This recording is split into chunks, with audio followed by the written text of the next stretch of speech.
You can't laugh at that. Sounds good. Recording in progress. Oh, we weren't doing the podcast? Not yet. No. No, we're just riffing, man. We're gonna make sure that we've been known to kick people off. I just gave it 5. That's why I just gave a 3-minute explanation on that joke. I thought that we were going. Are you kidding me?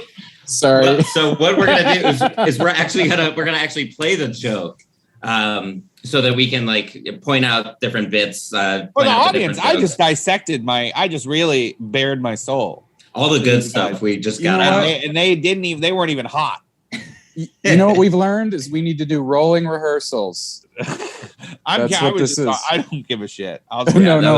No, but that's true though. We should do rolling rehearsals because sometimes there's good stuff in the beginning where we're just shooting the shit. So I mean, whatever has been said can be said again. I'm just throwing that idea out there, but not in the same way. Yeah, have you told that joke? It's not going to have the before? same fervor, but the audience doesn't know that shit. They just hear words. We got to circle back to it. We got to segue into it properly so that it comes naturally. So you play my joke first. Yes. Okay. Which joke is it? It's from the Laugh Factory. It's just the chunk about white people. It's a big chunk. Welcome. Do we have time? Do we have 8 minutes? Yeah. Welcome to. I limited it down to like 2 minutes of it. Okay. All right. Well, I'll get the podcast rolling here. Anyway. Welcome to You Explain That podcast before we do the podcast, everybody. And today's guest is. I'm just kidding. I'm sorry. This is the podcast before the podcast. All right. Well, there's a bit I'm trying to work out where this is a fact. I had heard this. This is real. If you walk into a room and you think it's haunted, what you have to do is you have to acknowledge the ghost, and then you have to compliment it. It's a real thing. You have to walk into a room and you have to be like, "Hey, ghost, what's up? I think you're doing a great job.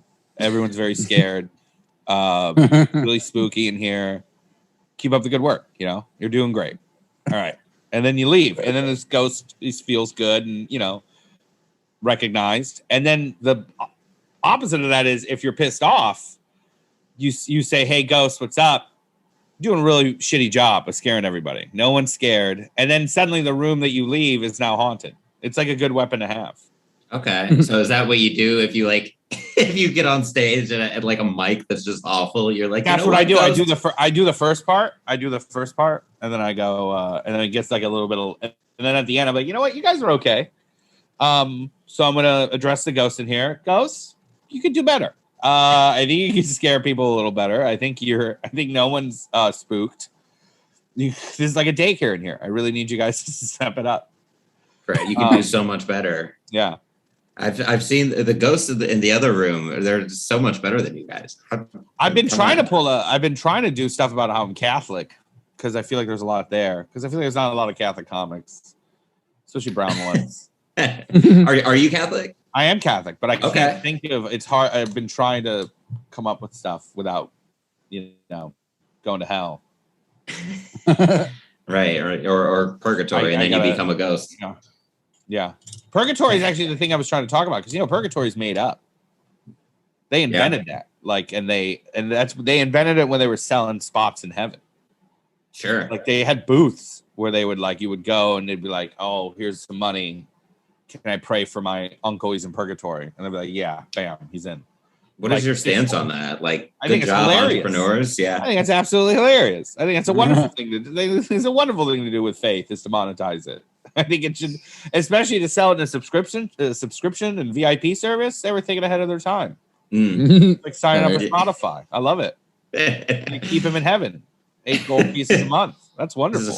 A streaming service for Catholicism. Yeah. Yeah, man. A baptism app. Call it Aptism. That's funny. Oh, that's fun. Yeah. Okay. So you grew up Catholic. We're talking about ghosts, ketamine, and animals.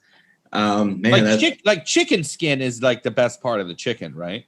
Like everyone, right? It's the most delicious part of the chicken. Like chicken roans. They're like chicharrones, but yeah. Crispy. Do you think chickens live with that nightmarish fact that their skin is delicious?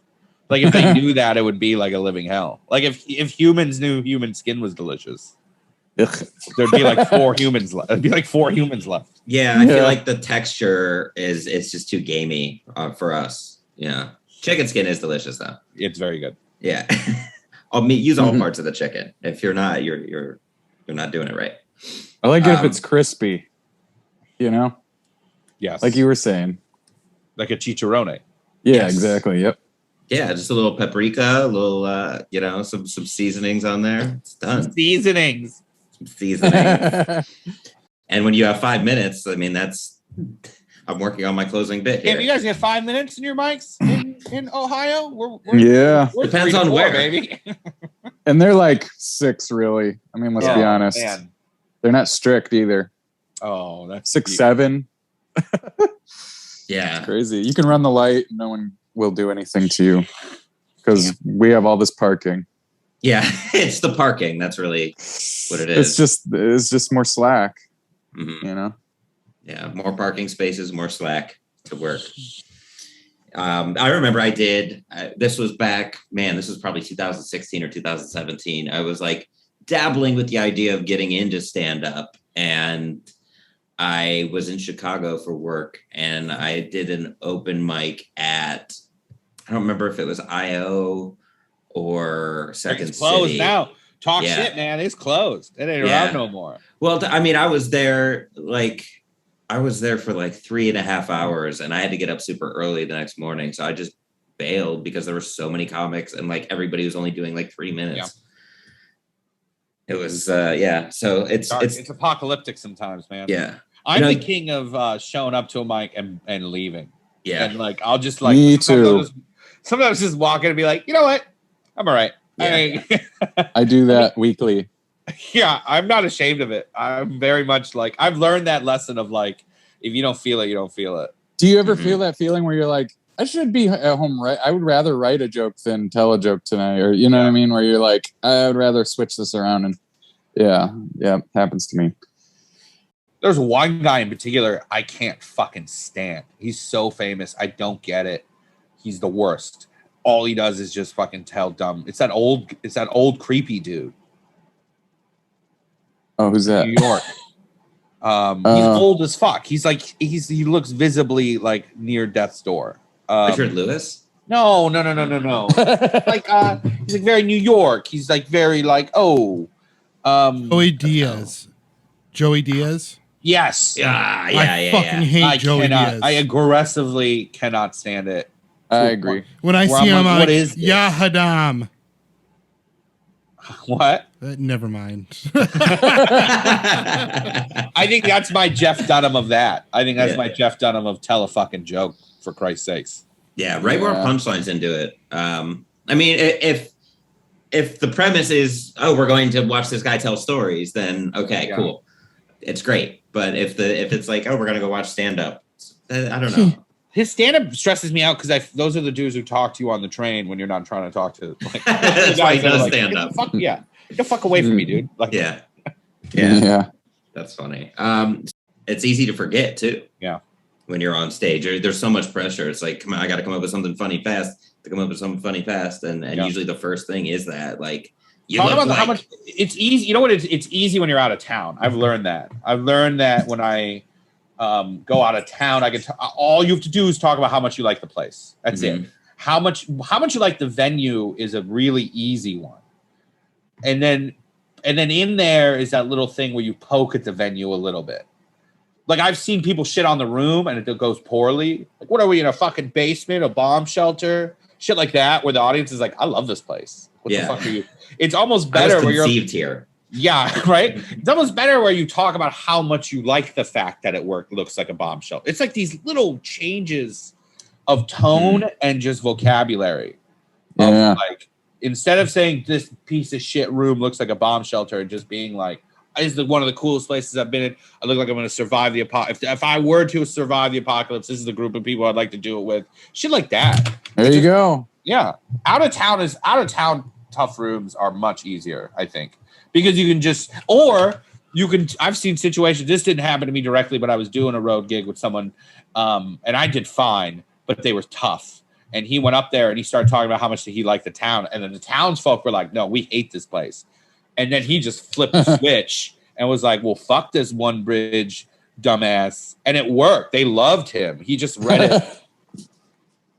Yeah, that's weird. A town of people that are just like, I hate this place. Yeah, it was really. I think there was something going on. There was some kind of like. It didn't look like they had their shit together. I will tell them that. It was like kind of like it was kind of a dumpy place. So they probably didn't like it for good reason. But it was weird. He was like, I like this. This is a very cute town. And I'm like, oh, fuck this place. And he was like, all right, let's talk. Let's talk about how much you hate this place. Yeah. Hating something and loving something, they're very closely related. Just like laughter and crying are like they're like right next to each other. So, it's very easy to flip that switch. And especially with practice too. You got to keep that in mind too. Did you guys know the Jamie Masada story? This is a really funny story. Speaking of that shit reversed, there's a comic. She's absolutely hilarious. Her name is Allie Clayton. She's fucking. I did stand up NBC with her. She's got like a little bit of a twang. She's got like a Southern accent. And she did, she told me the story. I hope she doesn't mind that I'm retelling it. She did Laugh Factory Hollywood and she just crushed, right? And Jamie Masada, the owner, who's known for being very eccentric, comes up to her and he's like, great set. Yeah, great, very funny. You should wear a cowboy hat for next. And she laughed. She was like, that's very funny, Jamie. He's like an old Persian dude. She was like, that's really funny, Jamie.